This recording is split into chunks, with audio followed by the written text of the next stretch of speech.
नमस्कार दोस्तों, आज की इस वीडियो में हम जानेंगे कि प्रॉपर्टी की खरीद कैसे होती है, उसको बेचा कैसे जाता है, वो भी बिल्कुल लीगल तरीके से।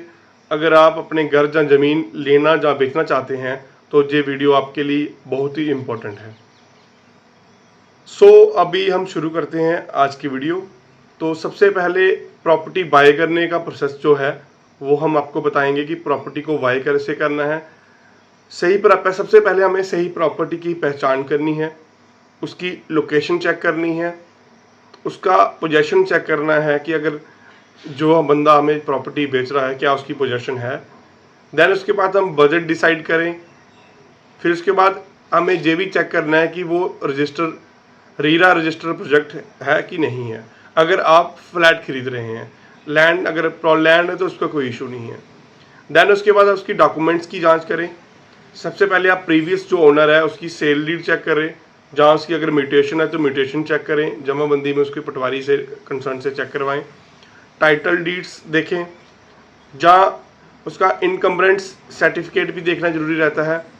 और प्रॉपर्टी टैक्स रिसिप्ट रहती हैं, जो कई बार म्यूनसिपल इलाके रहते हैं, वहाँ पे प्रॉपर्टी टैक्स रिसिप्ट भी देखना जो रहती हैं।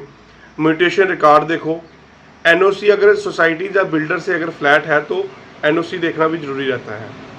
फिर उसके बाद आप एडवांस करते हो, जैसे जिसको हम टोकन अमाउंट कहते हैं, तो उसका एग्रीमेंट टू सेल होता है, तो टोकन अमाउंट दिया जाता है। Agreement to sale legal agreement बनाया जाता है जिसमें आपने कितना amount as a token amount दे रहे हो और कितना आपका बैलेंस अमाउंट बचा है और कौन सी डेट को देना, वो पूरी जानकारी उसमें लिखी जाती है। और आप ज़मीन की भी पूरी उसमें केवट खसरा खतौनी जो है उसकी पूरी डिटेल भरी जाती है। देन उसके बाद सेल डीड का क्या प्रोसेस है। सेल डीड आप सब रजिस्ट्रार के ऑफिस में सील रजिस्टर होती है। बाय और सेलर दोनों की प्रेजेंस होना बहुत ज़रूरी है, जिसमें उस आजकल तो ऑनलाइन बायोमेट्रिक के हिसाब से उसके स्टैम्प फ़ोटो खींचे जाते हैं। देन स्टाम्प ड्यूटी और रजिस्ट्रेशन चार्जेस लगते हैं। उसके बाद आप म्यूटेशन और पोजेशन, अगर आपकी रजिस्ट्री हो जाती है तो उसके बाद आप म्यूटेशन करवाना होता है। देन उसके बाद आपको जो प्रॉपर्टी का पोजेशन है वो लेना होता है।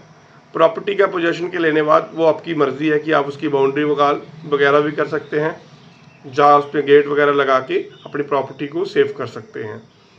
देन प्रॉपर्टी को सेल करने का प्रोसेस भी हम आपसे डिस्कस करेंगे कि प्रॉपर्टी को सेल कैसे करते हैं।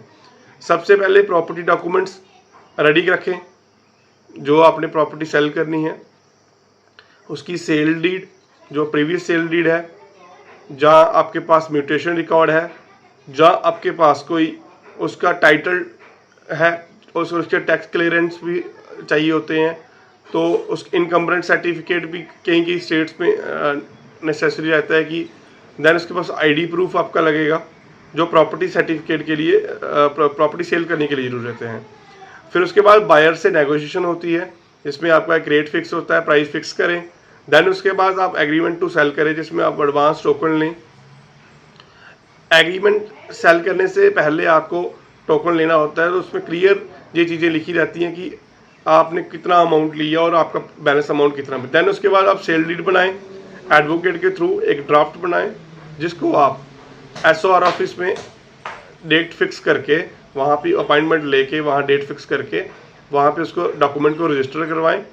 और रजिस्ट्री के और उसकी पेमेंट जो पेंडिंग है सेम डे आपको पेमेंट भी लेनी होती है।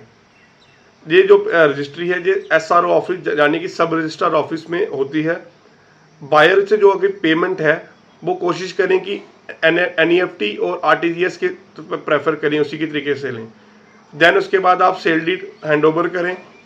और अगर आप प्रॉपर्टी बेचते हो तो उसका टैक्स और कैपिटल गेन जो रहता है, वो सेल से जो कैपिटल गेन लग सकता है उसको अपने ITR में रिपोर्ट करना होता है, जिससे आपको इनकम टैक्स रिटर्न में फाइल करेंगे और उसको वो पेमेंट आपकी वाइट हो जाएगी, जिसके आपको क्लियर हो जाएगा। ये था एक सिंपल सा प्रोसेस और एक बहुत ही इम्पोर्टेंट टॉपिक है, क्योंकि ये डेली लाइफ पे यूज होने वाला टॉपिक है, तो मैंने सोचा कि इसको आज टच करें। और सबसे पहले एक चीज़ और करें, हर कागज को अच्छी तरह से चेक करें। अगर आपको कोई उसमें क्लियरेंस नहीं है तो आप किसी जो जानकार को भी चेक करवा सकते हैं, जहाँ लायर, जहाँ किसी CA की सलाह भी ले सकते हैं। तो रजिस्ट्री के तुरंत बाद म्यूटेशन जरूर करवाएं। सबसे मेन ये रहता है कि हम लोग रजिस्ट्री करवा लेते हैं तो उसका म्यूटेशन नहीं करवाते, बट हमें जैसे ही रजिस्ट्री होती है तो उसके बाद हम इसका म्यूटेशन, और अगर आपकी एग्रीकल्चर प्रॉपर्टी तो उसकी गर्दौरी भी एंट्री जरूर करवाएं। खसरा गर्दौरी जो खरीफ और रबी की लगती है वो भी जरूर कराएं। तो दोस्तों ये प्रॉपर्टी खरीदने और बेचने का स्टेप बाय स्टेप प्रोसेस था। अगर आपको ये वीडियो पसंद आई हो तो लाइक करें, शेयर करें और मेरे फेसबुक और यूट्यूब चैनल को सब्सक्राइब करना ना भूलें। अगर आपको कोई भी किसी प्रकार की हेल्प की नीड हो तो आप कमेंट करें, मैं कोशिश करूंगा आपको कमेंट करके वापस रिप्लाई करने की कोशिश करूंगा।